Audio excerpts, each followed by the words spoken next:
I thought we were going to get another week with Group B, but as a matter of fact, we are introduced now to Group C. So four new singers facing off against each other. One will be sent home and unmasked.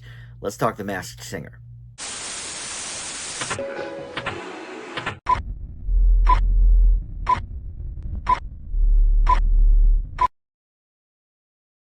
Hey guys, Dan here. This is Dan Reviews It, and welcome to my recap and reaction video for The Masked Singer Season 10. We are now meeting Group C for the first time. It is One Hit Wonder Night, and we're going to talk about the Donut, Hibiscus, Anteater, and Candelabra. One of those four is going home, and the other three will live to sing another week, and we'll hear them again later, but I will unpack all of the clues for you, give you my guesses, give you the panel's guesses, and we'll go from there. But if you are new around here, please consider subscribing.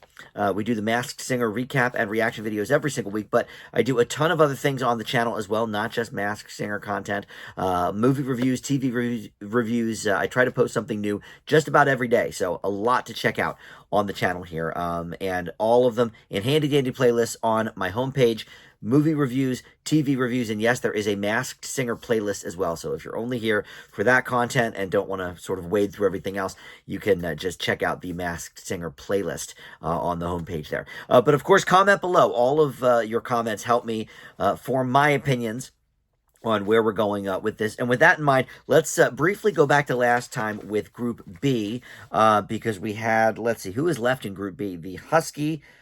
I guess it would make sense maybe that we didn't see Group... No, I thought maybe we would have one more wild card for Group B. But we've got the Husky. I've been saying that is genuine from the go. The Tiki, I did change my thoughts on based on your comments. Sebastian Bach is who I'm going with these days. And then the one we got introduced last time, the Sea Queen. We only heard her sing the one time. My guess was Jennifer Lewis from Blackish and many, many other things.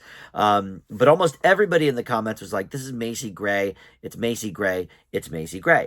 And I'll be honest, she was just not at all on my radar. I have not thought about her in many, many years. I only know two of her songs.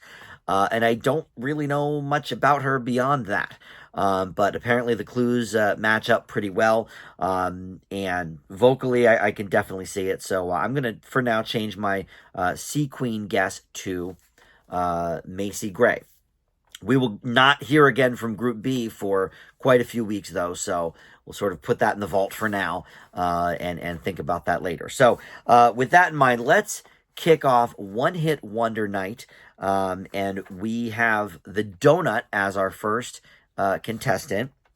And all of these great singers did one-hit wonder tunes. And then after they sang, we had the one-hit wonder jukebox that played a one-hit wonder song from the original artist.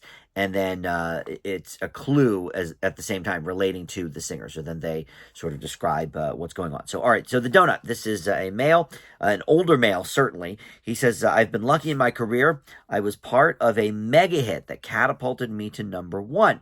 It put me in a box, though, and people only associate me with that hit. And then we see an X on a police badge or perhaps a shield. And then we also see a flag with L.A. on it. So does that mean Los Angeles? Does that mean Louisiana? I'm not sure. He says, I'm well-rounded, and my more refined side helped this country boy get out of Dodge. And we see... New York City then sort of come up behind him. We see big neon cowboy boots flashing on one of the billboards. He said, I poured my heart into a song or two, but I had a hard last year. And we see a bow and arrow at that point. And he said, nothing is more appealing to me than a stage and a song. And he sang Hooked on a Feeling by Blue Swede, of course, made popular again in the 90s from Ally McBeal, made popular again with Guardians of the Galaxy. And the clue from the jukebox was How Bizarre by OMC, which is a great 90s one-hit wonder. And he says, just like Rocky, I've got hit after hit, so it's odd that I'm on One Hit Wonder Night. So, all right, I don't know if Rocky specifically is a clue there. The guesses from the panel, though, include Sylvester Stallone. That's definitely not his voice. We have heard him sing before in that horrible movie, Rhinestone. Jeff Bridges was the guess from Ken, which actually is not terrible, and he thought maybe the bow for the bow and arrow could be for his brother, Beau Bridges. I don't know why this couldn't also be Beau Bridges, but he was attaching all the cowboy clues to True Grit and the badge. I mean, he's played a cop in a lot of movies, Jeff Bridges. And then Tom Jones is what both Jenny and Robin were thinking. More, I think, probably based on the vocal performance than the clues. And I tend to agree with that. The vocals to me sounded like Tom Jones. I'm not positive about a lot of these clues. You know, I was part of a mega hit that catapulted me to number one. Well, of course, that could have been What's New Pussycat. I'm not sure if that's the first of the major Tom Jones hits. You know, he had a few hits in the 60s, but part of a mega hit was interesting. Now, when it was first said in the clue package, I thought, okay, is this somebody in a movie that they're talking about? They were part of an ensemble in some big, huge movie. And the badge had the X on it, and that was making me think of like X-Men, whatever. But vocally, I didn't hear like Ian McKellen, or, you know, of course he was famous long before the X-Men movies. But I was trying to think of like, okay, who had their like big breakout role from the X-Men movies? But this person is definitely an older dude, so I don't think it's going to be Patrick Stewart or Ian McKellen. So the X on that badge maybe is something completely different. You know, I don't hate Tom Jones as a guess just from the vocals. But you guys are going to have to help me in the comments with the connections to some of these things. I mean, other than, you know, a few of his big hits, you know, What's New Pussycat, obviously huge, but It's Not Unusual. You know, now, did he say, when they played How Bizarre, did he say, it's unusual to have me on One Hit Wonder Night because, like Rocky, I've had hit after hit after hit? That's interesting. Maybe he did say that. It's unusual. That would be a good Tom Jones clue. Because of course it's not unusual, huge hit. But some of the stuff I just don't know. Does he have a big song about cowboy boots or something? I don't know. So listen, this guess is more for the vocal performance than the clue package. But if you have some thoughts on how they connect, let me know. My guess for now, for the donut is Tom Jones. I think vocally I hear that. All right, next up is the hibiscus. And she is the one that is getting voted off. So before we get to the anteater and the candelabra, I'm going to go over the clues for hibiscus, and then the final guesses from the panel, and then we'll go to the take it off, and then we'll do the other people. Because no point in dwelling on the hibiscus and, you know, going back to her later in the show. All right, so she said, life has been part fairy tale, part soap opera, part comedy of errors with an emphasis on comedy. I've loved the stage since childhood. I grew up in a large family. We see a gingerbread house at that point. She said, I've got all the attention I craved while performing. But I was a late bloomer, and after a hospital stint, I became a sexy flower in the big city. I've been told I look like Sharon Stone, and I've hobnobbed with David Bowie and Elton John, survived pitfalls, and a husband or two. And at that point, we see a Count Dracula picture. We see the Statue of Liberty as well. And then she performs It's Raining Men by the Weather Girls. And her post-song clue, I'm Too Sexy. And she says, I've been in a couple beauty pageants and worn a tiara. So Jenny's guesses were all Real Housewives. She started with the Real Housewives, which, you know, I don't really know them. You know, I know some of them if they're more famous in other areas, if they used to be actresses or something. And on this show, I think we've had one Real Housewife that I did not know, and one that I did know that used to be a singer a few seasons ago. But she guessed Countess Luann and Kim Salznick. I don't know who those people are. I wrote them. I don't even know if that's spelled right or said right or whatever. I wrote it down how I heard it. So, look, if it's them, I'm not going to know it. Ken thought it was Bonnie Hunt, which everyone disagreed with. And then Janice Dickinson.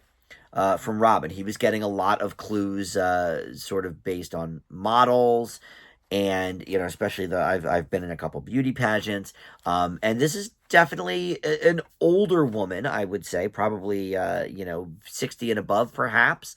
So Janice Dickinson would fit that as well. Vocally, I've never heard her sing, but I've heard her talk, and that does make sense to me. However, I was thinking something completely different. And since we're going to get to the take it off here in a moment, let's go over the rest of Hibiscus. So at the end, it was Hibiscus versus the Anteater, which I think is crazy because the Anteater was one of my favorites of the night. And it was so obvious Hibiscus was going to go home. I think the other three people on this show tonight are professional singers, and this person just is not. So they went back and forth on "Hey Mickey" from Tony Basil, classic one-hit wonder. And so Hibiscus is going to be unmasked. So the final guesses from the panel: Robin sticking with Janice Dickinson. Nicole was thinking maybe Hannah Waddingham from Ted Lasso, somebody who definitely did get her start and her career a little bit later, I think. I don't know how much all of these make sense. David Bowie, I feel like she was famous after David Bowie passed. But you know what? I don't know much about Hannah Waddingham before Ted Lasso, so I could be wrong on that. She could have been some kind of soap star or something. She did say at the beginning, "My life has been part fairy tale, part soap opera." So okay, I don't hate the guess. I just don't think it's her. Jenny is sticking with the Housewives, saying Luann from the Housewives of New York. And then Ken came in. I was thinking it was this person. And then at the end here, Ken said, "Oh, I think it's the same person I was thinking of." And that makes me kind of angry. But, Ken has been right on his first impression guess twice this season. And I think both times I did end up going with him. But he said Kim Cattrall. And that's exactly who I was thinking. Look, she said at one point I became a sexy flower in the big city. Okay, so obviously they want us, to lead to Sex in the City there. But then we also see the Statue of Liberty. So, okay, we're in New York here at this point, right? Told I look like Sharon Stone. Okay, I can see that one. She grew up in a large family. I do know that she had several siblings. I don't know exactly how many, but she was one of maybe 4 or 5 kids.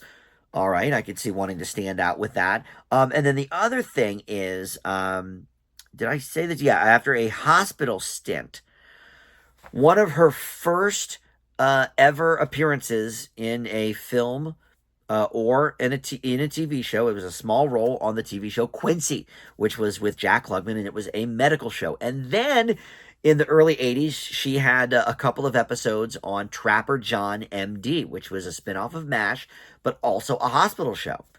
I don't know necessarily that Kim Cattrall has gotten her start later in life. That part's throwing me a little bit, but, I've been in a couple beauty pageants. That certainly makes sense. I've worn a tiara. I'm sure at some point, Samantha on Sex and the City wore a tiara or something.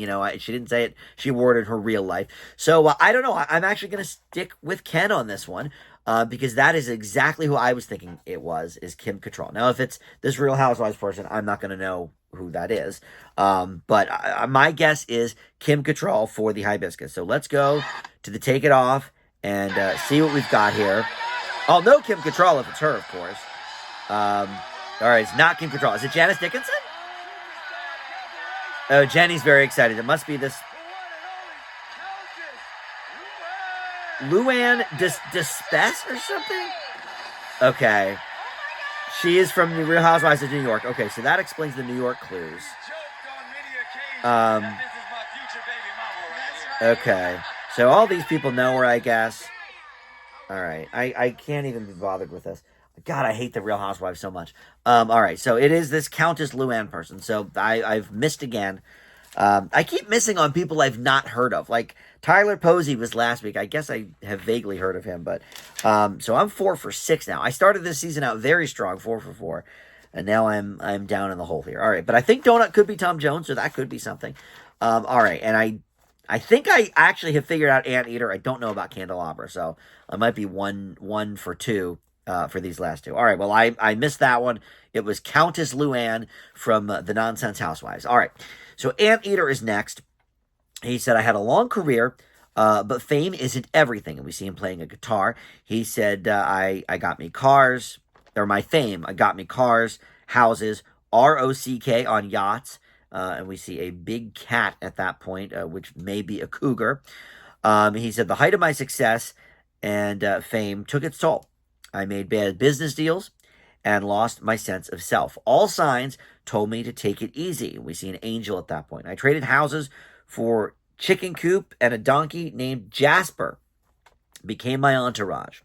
I found true love and started a family. We see a rainbow over a house at that point, and a big eye on like a box, just like a painted on eye. All right, and then he sings "Walking in Memphis," the great song by Mark Cohn. Love that one.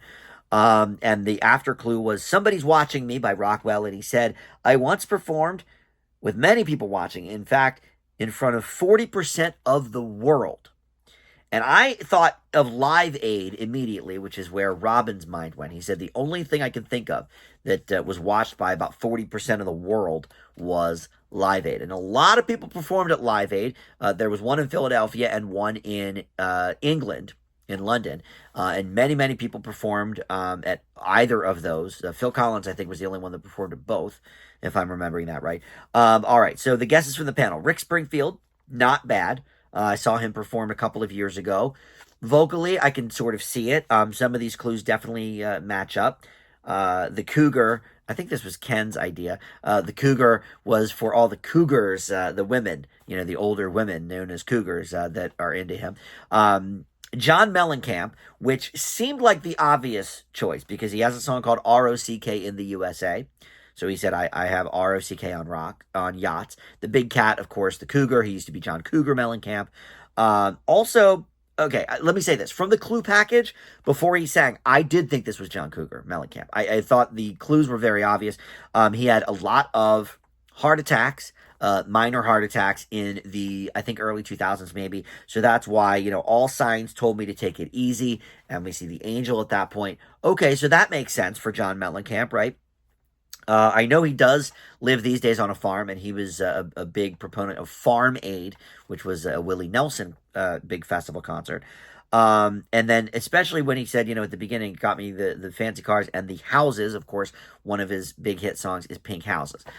But look, I'm a huge John Mellencamp fan. I've seen him perform twice. Once was a pretty intimate setting because he was the musical guest on an episode of Jimmy Kimmel that I watched live. And after the show, he went out in this other staging area and he performed like a mini concert of 5 songs for just the Jimmy Kimmel audience. It was really cool. But I've also seen him do like a full, real concert in front of, thousands of people too. This is not John Mellencamp's voice. That was my initial thought from the clue packages, but I don't believe this is John Mellencamp's voice. The final guess was from Nicole. That was Bryan Adams. Not bad. The I, she said, for everything I do it for you. He did play Live Aid. So some of these clues do match up. But I have a different guess that no one on the panel said, and I am pretty confident about this one because vocally matches up. This person did perform at Live Aid. He has sort of shied away from the music industry for the last, couple of decades, really. However, he still tours every summer with his partner. I have seen them perform at least twice, maybe 3 times. I think this is John Oates from Hall & Oates. Hall & Oates still go and perform all the time, but John Oates has sort of shied away a little bit from the limelight these days. He does live on a farm, I know that. I don't know if he has a donkey named Jasper, I'll admit that. But he did perform at Live Aid with Daryl Hall. Of course, he's from Philly, so they had Philly Live Aid. So they tried to get some of the popular Philly bands of the day there. The Hooters were there. Hall & Oates were there. And the eye on the box at the end of the package. Private eyes are watching you. And that would also hit with the clue, Somebody's Watching Me by Rockwell. Private eyes are watching you. So they did Somebody's Watching Me for the clue. The cougar, I don't know. Is there a song with the cougar in it? I can't think. But look, vocally, I think this is John Oates. Clue-wise, I think this is John Oates. And what's interesting is, most people know Daryl Hall's voice very well, but maybe not John Oates' voice. He does a ton of harmony, but he doesn't really sing lead on many of the Hall & Oates songs, certainly not their big hits. So I think that's an interesting choice for the show because you would expect Daryl Hall maybe to do the show. because we know his voice a little better. But I'm pretty confident on this one. I think this is John Oates. All right, so the candelabra is last. I really don't know who this is, so you will help me in the comments, I hope. She said, I had a fire burning from a young age. We see a phone with a picture of Kevin Hart on it, Kevin Hart calling her. She says, at 12, I was sitting up in my room. I begged people in my hometown all over to put me on stage. Finally, somebody did. And I was a success, but I continued to fight hard to keep my flame going. We see a butterfly at that point, which could be just a butterfly, but Jenny pointed out the butterfly was Michelle Williams from Destiny's Child a few seasons ago on The Masked Singer. We see a picture of California. We see Santa's naughty list. She said she was burning the candle at both ends. I've got fans all over the world, but now I'm looking for a place to let loose. And she sings One Thing by Amory. I don't know if I've ever heard it pronounced. I know the song. But anyway, so that's what she sings. And then the clue afterwards, Two Princes by Spin Doctors played on the One Hit Wonder machine, which, by the way, I could go off on a tangent about that. The Spin Doctors have at least 2 hits. Little Miss Can't Be Wrong was also a very big hit for them. And of course, I celebrate their whole catalog. I love them very much. But I would consider Spin Doctors a one-album wonder, not a one-hit wonder. But that is semantics. She says, who needs 2 princes when you have here 1 princess? All right, so from there, all right, stupid Ken said Mariah Carey. That's just stupid. All right, so Regina Hall was mentioned. She obviously worked with Kevin Hart, so that makes sense. Brandy was mentioned, which I thought of course, because she says, I was at 12 sitting up in my room. That's, of course, Sitting Up in My Room, a famous Brandy song. I think that's a little too on the nose for these clue packages, so I kind of ruled that out. But Robin had an interesting one, Anika Noni Rose, who, of course, played Princess Tiana in The Princess and the Frog. As a huge Dreamgirls fan, I would have liked to see some Dreamgirls clues if this is indeed her. But, I don't think that's a bad guess. I don't really know much about her. Is she from California? I don't know. I don't know what Santa's naughty list is. Maybe she was in a Christmas movie or something. And I also couldn't figure out any connection with her and Kevin Hart. But I also don't know a connection with Brandy and Kevin Hart, or Brandy and Michelle Williams, or Anika Noni Rose and Michelle Williams. So I don't know. I'm thrown on this one. My guess for now is Anika Noni Rose, because largely of the princess comment towards the end. But I got to tell you, every time I feel like Robin is maybe onto something, it's never the right person. So I know that's probably wrong. So you tell me in the comments who you think is under this mask. But what do you think of my other ones? Tom Jones, going mostly off the voice. John Oates, I'm going off the voice and the clues. I think that's a real home run there. I'm very confident on that one. But what do you think? Let me know in the comments. And next week we will have another Masked Singer episode. I'm assuming the 3 remaining Group C members will perform again, and then we will see a wild card for Group C, and maybe that will be the final new contestant of the season. I don't know. They had 2 wild cards, I think, for Group A, right? Am I remembering that right? And then 1 wild card for Group B. And so I don't know. They're playing a little fast and loose here with the season. But in any event, I will be with you with the clues to unpack next week. So join me, won't you? And thank you for watching Dan Reviews It. We'll see you then. Bye.